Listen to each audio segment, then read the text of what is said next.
Hi DIYers, Sterling from Alarm Grid here, and today we're going to show you how to install the GSMVLP5-4G into your L5100 Lynx Touch control panel.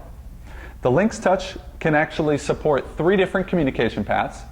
It will do phone line alarm monitoring without any extra module. You would just connect a phone cord to the terminals on the inside. It can do 2 types of internet communications. One would be using the ILP5 module. That is a hardwired Ethernet connector. And then there's also the L5100-Wi-Fi, and that is a wireless internet communicator which avoids you from having to run the Ethernet cable. Finally, we have the GSMVLP5-4G as the cellular option.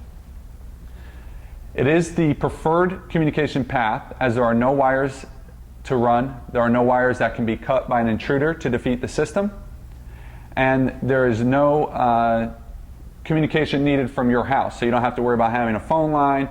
You don't have to worry about your internet service losing power, your modem and your router going down during a power outage. You don't have to worry about ISP glitches. Anything where you would lose internet service, you would lose your communication path if you were using an internet-only module. Therefore, the GSM VLP5-4G is the preferred option. We're going to show you how to install it now. You're going to need a flathead screwdriver and a Phillips head screwdriver. You use the flathead screwdriver to open the panel. There are 2 tabs along the top. Simply insert the blade of the screwdriver into the tab until the cover pops open. You can hear that the panel is beeping because it's letting you know that someone is tampering with the panel. If you want to silence that, you hit the open lock and enter your master code. 1, 2, 3, 4. Ready to arm. Check system. Chime. 1, 2, 3, 4 is the default master code. That's the one we used. And then we simply pop the other side, hinge the case down, and we are now ready to install. When making this installation, you never want to have the panel powered up. So the first thing we're going to do is unplug our LT cable. Panel is still powered up because of the backup battery. So we simply unplug the battery, and you can see that the panel is now turned off.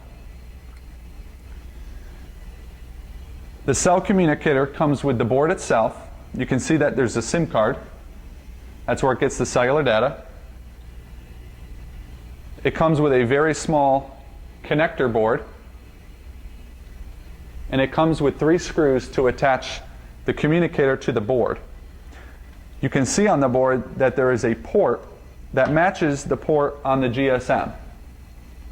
The connector is what connects those 2 things. So you insert the connector into the GSM. It does not matter which side you use. Push it in until it's snug. And there are two screw tabs on the bottom, 1 on the top. You line it up, plug it in, and you're good to go ahead and add your screws. Take your Phillips head screwdriver. We're going to start on the bottom. We're going to screw it down tight.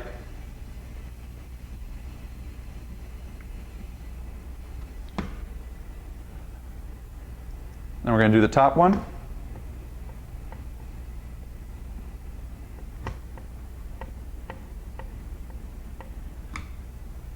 And our final screw.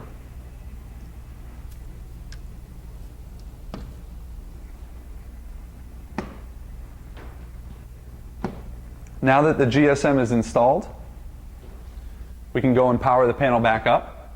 You're going to want to plug in the battery first to prevent any low battery signal from being generated. The battery by itself will not power the system up. So then we need to plug in the LT cable. And the panel is booting up. We can go ahead and close it. Now that we have our GSM VLP5-4G installed, you are ready to do it on your own. And if you have any issues or questions, please give us a call or email us at support@alarmgrid.com.